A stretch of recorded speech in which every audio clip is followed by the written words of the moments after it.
नमस्ते. आज आपण बनवणार आहोत हा पांढऱ्या भोपळ्याची भाजी. पांढरा भोपळा हा कापून घ्यायचा व्यवस्थित. बघ, अशा पद्धतीने हा कापून घ्यायचा. हे बघा कापून घेतला. ह्याचा आपण एका भागाचा भाजी करूयात. ही ना माझ्या मैत्रिणीच्या आईने दिलेली हा भोपळा आहे. आमच्या कोकणामध्ये ना हा पांढरा भोपळा मी कधी बघितलाच नाही आहे. ह्याला नक्की पांढरा भोपळा म्हणायचा की काय म्हणायचं तुम्ही कमेंट सेक्शनमध्ये सांगा. हा ना पाचची साल काढून घेतली आणि बटाटा जसा आपण कापतो नाही का तशी बटाट्याची फोड करून घ्यायची. ह्याची बटाट्यासारखी फोड करून घ्यायची. हे बघा, आता हे बघा, हे कापून घेतलं आहे. अशा पद्धतीने हे कापून घ्यायचं. आता मिरची कापून घेतली. आता लसूण ठेसून घेऊया. मिरची कापून झाली, लसूण ठेसू आपण आता. हे बघा, आता बारीक ठेसून घ्यायचा आणि कोथिंबीर बारीक कापून घ्यायची.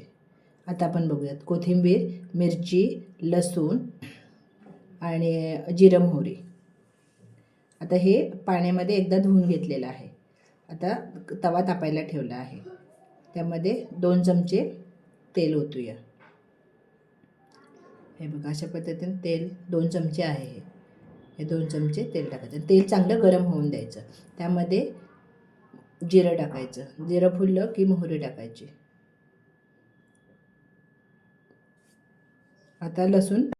आता हा लसूण ठेसलेला होता ना तो टाकायचा.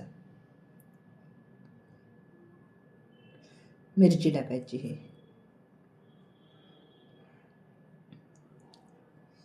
आता चांगलं भाजून घ्यायचं. त्याच्यामध्ये मीठ टाकायचं, धनिया पावडर आणि हळद. हे अर्धा चमचा टाकून द्यायचं. धनिया पावडर अर्धा चमचा आणि हळद पाव चमचा आहे. आता हे फोडी केल्यात ना ते त्याच्यामध्ये टाकून द्यायच्या. भोपळ्याच्या फोडी ह्या अशा पद्धतीने सगळ्या टाकायच्या आणि झाकण लावून एक 5 मिनटं असंच ठेवून द्यायचं.